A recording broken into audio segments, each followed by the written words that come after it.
A'udhu billahi minash shaitanir rajim. Astaghfirullah. La ilaha illa ya Allah. I bear witness there's no God but Yahweh. The Psalms calls him Yah. The Torah calls him Yah. I bear witness there's no God but him. And I bear witness that Muhammad Sallallahu Alaihi Wasallam is the messenger of Yah Allah. So I've been hearing a lot of things. I've been hearing a lot of speculation about Jesus being God. I've been hearing a lot of speculation about World War Z, World War III, right? I've been hearing a lot of speculation about the issues of the economy. And I've been hearing a lot of issues about the Spurs and Oklahoma City Thunder. Excuse me. I've been hearing a lot of smack about everything. I'm in tune, you know. We're called to be in the world, but not of it. In my interpretation, that means you could partake of the world as a traveler, but don't be somebody who's invested, putting your heart into everything that the world offers, right? So we have to be mindful of that, okay? First things first, I'm going to start with the vanity first, okay? The Knicks won, and I hope they win tonight. They're fouling Wemby a lot. That's messed up. That is really messed up.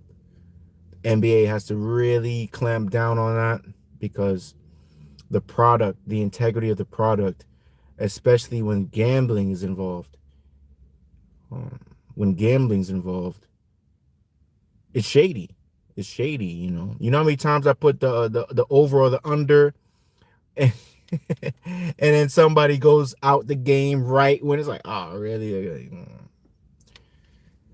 Whatever. Point shaving and things of that nature. That's going to be coming out in the next year. There's going to be another scandal, another gambling scandal, and they're going to have to cut that thing back or revoke it somehow because it makes the sport look ugly. Okay. So it makes it seem as though the referees have an agenda, and that agenda is dictated by the gambling conglomerate as opposed to the league. Like, we know the league controls the refs, 100%. The league controls the refs. But now when a gambling conglomerate controls the refs, yeah, that's a different ball game. Okay. As I've been saying, I got the Spurs in 7. The Spurs have shown they can win in Oklahoma City, so that's not really an issue. And I got the Knicks in 6. Okay. I don't think Cleveland's going to win tonight, but if they were to win tonight, James Harden's going to have the 40 points. He's going to do it tonight if he's going to do it.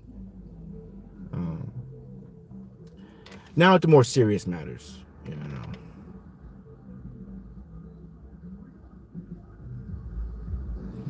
President Trump is talking about his approval rating in another country. Is that what? Am I mistaken with that?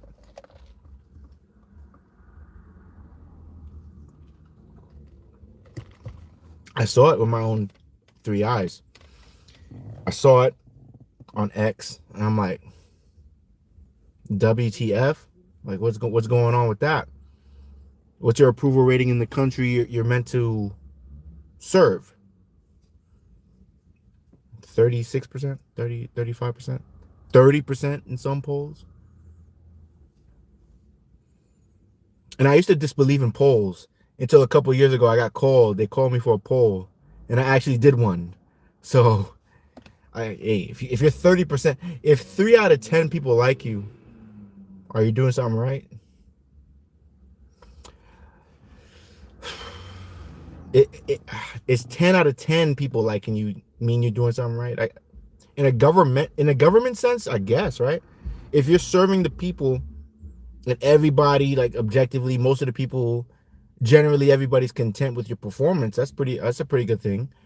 And if you're a king or a leader or a duly elected leader at that, and the majority of the people hate your guts and they're just despised by you, disgusted by your policies, disgusted by your allegiance to another nation, is that a good thing?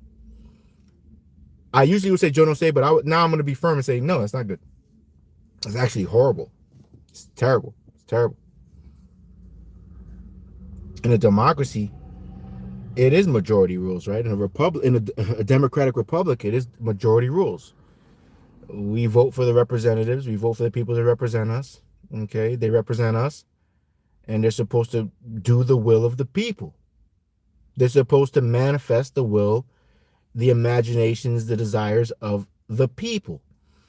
If these representatives now are paid off by foreign lobbies and doing the will of another people, then it is treasonous. It is a lie. It's a farce. We vote for people to do what we want them to do. Thank you, Ryan. I wish I could have you up here like TikTok or Instagram, because that's an interesting thing you posed. Thank you for making that comment.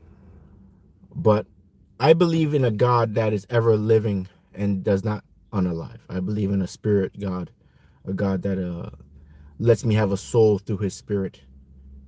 Okay. So if you have representatives that are not doing their job, what are we supposed to do? Now the people of this nation are in a very interesting position, because we vote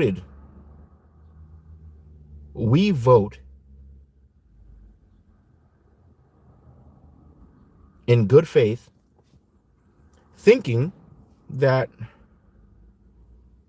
our will be manifest. Our will be done. Not some crooked king, not some despot, not some oligarch, not some dictator. That's why we vote, right? Not once in my life did I ever vote for a no standing sign on a corner of a block, which is completely applicable to Park Ave. I didn't vote for 20 miles per hour in the neighborhood. I didn't vote for parking in a bus lane. You get a $300 ticket. I didn't vote to go to an Iran war. I guess in happenstance I did, because I did vote for Donald Trump. I did. But he promised no new wars. You see the issue with that? Excuse me. You see, like, if I become a politician, right? If I become a politician right now, and I'm like, yo, everybody's gonna get a $50,000 check. Everybody's gonna get a house. No wars ever again. The nukes are gonna be put in the garage, never to be used again at least during my presidency, during my term, whatever. I will never use weapons, whatever.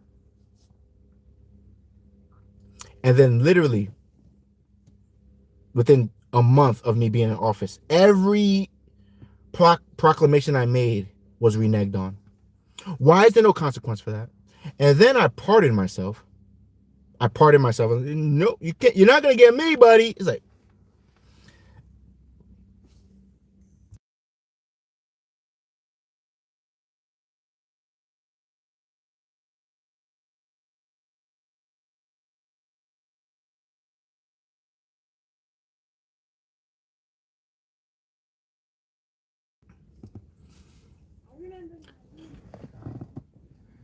then I'm saying a foreign nation.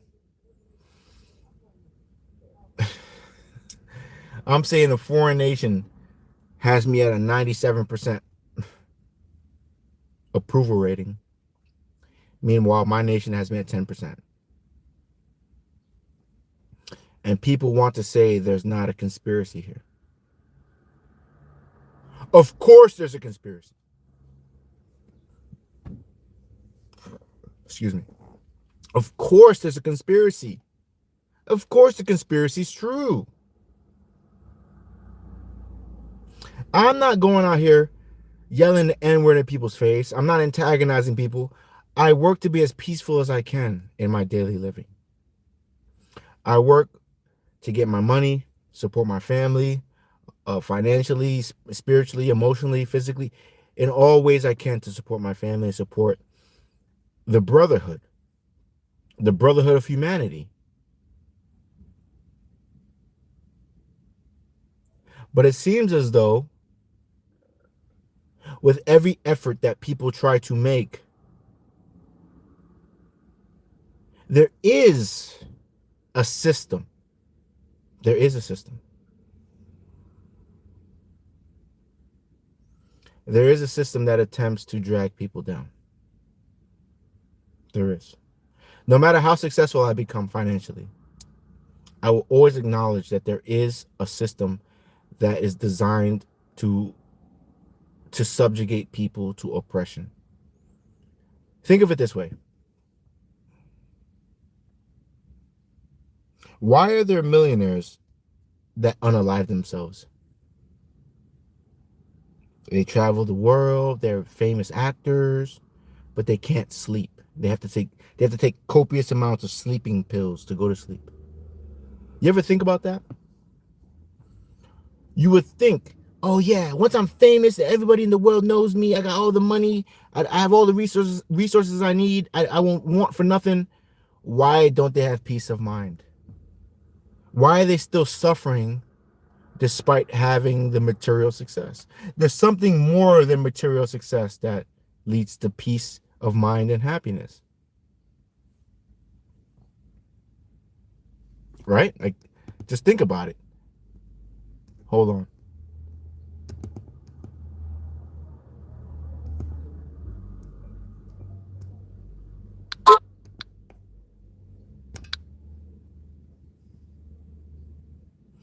So for me, Christ said it. Seek ye first the kingdom and his righteousness, and all things will be added unto you. That's important. That's extremely important. Because when you want validation and authority from the world, what does the world want? The world is fickle. The world doesn't even really know what it wants. People think money is the root to all happiness. Yet, like I said earlier, people that have all the money you could imagine unalive themselves. There's no peace of mind. The story of the Buddha, Siddhartha Gautama. He was a king. He was a prince. Siddhartha Gautama. He was a prince, right? And then his pops told him to go out. He went out and he saw suffering, which he's never seen before. And in seeing that suffering, despite having material success, having wealth and things of that nature, status, he noticed that suffering is inevitable. No matter how much money you got, you're going to get old and unalive. You're going to get sick and you're going to want things that you can't have. And these are the roots of suffering. So how do we supersede that stuff, man? And I hope this all connects to Trump, politics, and the situation we're in right now, because we're in a tough spot in the United States of America. This system of oppression, capitalism, is like, it's like a parasite. It's only a couple months. We're only a couple months away from having to pay for literally air. If you really understand what's about to happen, this AI is getting so entrenched into all of technology, and these fiends, these billionaire, I was going to say philanthropists, these billionaire oligarchs, right? These tyrants, oppressors, they are so greedy that they're willing to take all the water just for AI. And why you got to pay for air? You got to pay to live in America, man. You got to pay. You got to pay your rent. You got to pay for water. You got to pay for bread. You got to pay for pretty much everything, you know. But in reality, you don't have to pay for love. That initial love that you get when you come out your mama's vajuj, you don't got to pay for that. You don't got to pay your mom when you're suckling her breast. You imagine, give me $20 at each turn. Naturally, that's not what it was, man. That's not what it is. And they tricked us and brainwashed us to believe someone who's impoverished because of systemic oppression and just put it at that. Systemic oppression is a damn fool. And it's messed up, man. Meanwhile, these corrupt politricians are stealing and bleeding the people dry.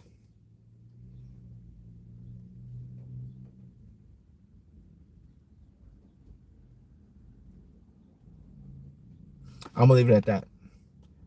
Peace.